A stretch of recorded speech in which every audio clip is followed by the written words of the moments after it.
کل 4 مارچ 2025 کو مسلم لیگ نون کی مخلوط حکومت کا 1 سال جو ہے وہ مکمل ہو جائے گا.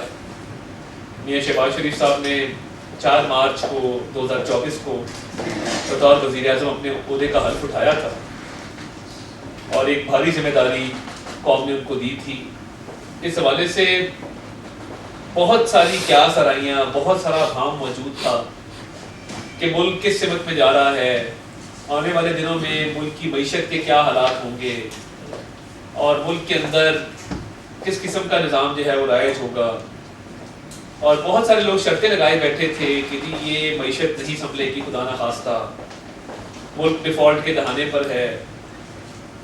کچھ سیاسی جماعتیں جو اب ارریلیونٹ ہو چکی، ان کے لیڈر بھی ارریلیونٹ ہو چکے، وہ لیٹر لکھ رہے تھے اور باقاعدہ طور پہ آئی ایم ایف کو لیٹر لکھے جا رہے تھے کہ جی پاکستان کی امداد نہ کی جائے، پاکستان کو آئی ایم ایف کا پروگرام نہ دیا جائے.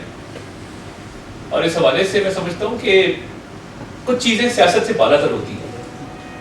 جب ہم یہ کہتے تھے کہ ہم نے سیاست قربان کر کے ریاست کو بچایا ہے، اس کا مقصد یہ تھا کہ ملکی معیشت، ملکی استحکام، ملک کی سلامتی، بین الاقوامی سطح پہ ملک کی ساکھ، ان تمام چیزوں کو مدنظر خاطر رکھتے ہوئے ہم نے سیاسی فیصلے نہیں کیے. ہم نے وہ فیصلے کیے جو ملک کے مفاد میں بہتر تھے. اور فیصلے آسان نہیں تھے، مشکل فیصلے تھے، مشکل ٹائم تھا، بٹ اللہ تعالیٰ کا اتنا شکر ادا کرتے ہیں کہ اللہ تعالیٰ کے فضل سے جب نیت صاف ہو تو رستے خود ہی بنتے جاتے ہیں اور اللہ تعالیٰ کی مدد اس میں شامل حال ہوتی ہے. 1 سال کے اندر کل پرائم منسٹر صاحب انشاءاللہ ایک کیبنٹ ریویو بھی لیں گے اور وہ اپنے وزراء کو جواب دہ کریں گے عوام کی عدالت میں، اور 1 سال کی کارکردگی قوم کے سامنے رکھی جائے گی کہ 1 سال کی جو ہماری مین منسٹریز ہیں ان کی کارکردگی کیا رہی ہے. اور وزیر اعظم صاحب کا، شہباز شریف صاحب کا ایک ورکنگ سٹائل ہے اور وہ ہمیشہ سے جانے جاتے ہیں کہ وہ کام لینا بھی جانتے ہیں، کام کروانا بھی جانتے ہیں اور ایک ریفارم مائنڈڈ وہ لیڈر ہیں.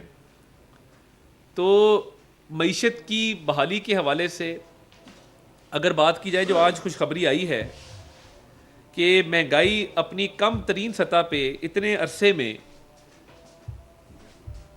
آئی ہے اور یہ کسی معجزے سے کم نہیں کہ 1.5% پہ مہنگائی ہے آج، جو پچھلے سال اسی مہینے 23.1% پہ تھی. یعنی جنوری 2024 میں مہنگائی جو ہے وہ 23.1% کے اوپر ہے اور آج الحمدللہ 1 سال بعد وہ 1.5% پہ آ جاتی ہے. جنوری، فیبرری، مارچ پچھلے سال اگر آپ کمپیریزن کریں تو وہ فلکچویٹ کر رہی تھی 20 سے 23% کے درمیان. مارچ میں 23% تھی، آج 1.5 ہے. ایئر آن ایئر کمپیریزن جب ہم 1 سال کا موازنہ کرتے ہیں، پچھلے سال 23% اور اس سال حکومت کا جب 1 سال مکمل ہونا ہے کل، وہ 1.5% پہ آئی ہے. اس سے پہلے جو کم ترین سطح تھی وہ 9 سال 5 ماہ پہلے تھی. 9 سال 5 ماہ پہلے ستمبر 2015 میں یہ 1.3% پہ آئی تھی. تو یہ لگ بھگ 9.5 سال بعد کی کم ترین سطح ہے مہنگائی کی اللہ تعالیٰ کے فضل سے. اور میں یہ سمجھتا ہوں کہ یہ جو باقی فیکٹس اینڈ فگرز ہیں آپ دیکھ لیں کہ جو شرح سود کا نیچے جانا ہے، شرح سود جو ہے وہ 12% کے اوپر ہے، 12% کے اوپر. اسٹاک ایکسچینج کو آپ دیکھیں، دن بدن وہ اوپر جا رہی ہے، اس میں بہتری آ رہی ہے، روز نیا ریکارڈ ٹوٹتا ہے. فارن پالیسی کے فرنٹ پہ اگر آپ دیکھیں تو پاکستان عالمی تنہائی کا شکار تھا پی ٹی آئی کے دور حکومت میں. اللہ تعالیٰ کا شکر ہے کہ آج پاکستان کی عزت ہے. شنگھائی کوآپریشن آرگنائزیشن جیسا اجلاس ہوا، 12 ملک کے وزراء اعظم پاکستان میں آئے اور انہوں نے شرکت کی اس سمٹ کے اندر. ابھی طیب اردگان ترکی کے صدر پاکستان کا ایک اچھا دورہ کر کے گئے، انہوں نے ترکی میں تقریر کی کہ جی پاکستان کے بارے میں میرے اتنے اچھے جذبات ہیں، میرے پاس الفاظ نہیں ان کا شکریہ کرنے کے لیے. پھر ابھی ازبکستان گئے ہیں تو پاکستان کا سبز ہلالی پرچم ہر سڑک پہ، ہر شاہراہ پہ، ہر چوک پہ نظر آیا. ملیشیا کے پرائم منسٹر بھی آئے، بے شمار دورے ہوئے. اور پاکستان کے بارے میں اچھے جذبات کا اظہار کیا گیا. اور میں یہ سمجھتا ہوں کہ یہ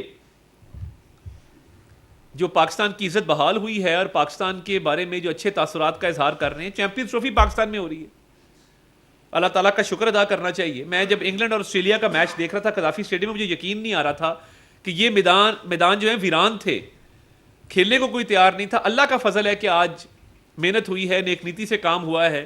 چیمپئنز ٹرافی کا بھی سیمی فائنل ہوگا 5 تاریخ کو لاہور کے قذافی اسٹیڈیم میں, نیوزی لینڈ اور ساؤتھ افریقہ کے درمیان. کھیل کے میدان آباد, یو این سیکیورٹی کونسل کی ممبرشپ ملی, اور کتنے ووٹوں سے ملی یہ سالد حافظ صاحب کو پتہ ہے. صرف 11 ووٹ جو ہیں وہ خلاف پڑے, باقی سارے ووٹ پاکستان کے حق میں پڑے تھے. ریکارڈ ووٹ ملے پاکستان کو اقوام متحدہ کی سلامتی کونسل کی ممبرشپ کے لیے. ڈار صاحب نے بڑی محنت کی بطور وزیر خارجہ. شہباز شریف صاحب نے جو اوور آل ایک فارن پالیسی کے حوالے سے بھی تعلقات قائم کیے ہیں, وہ آپ دیکھ لیں کہ ہر ملک جو ہے وہ پاکستان کی تعریف کر رہا ہے, پاکستان میں انویسٹمنٹ کے مواقع دیکھ رہے ہیں. یو اے ای کے بھی کراؤن پرنس آئے ہوئے تھے, پہلا ان کا سرکاری دورہ تھا کسی بھی ملک کا, وہ آفیشیل کیپیسٹی میں. انہوں نے آ کے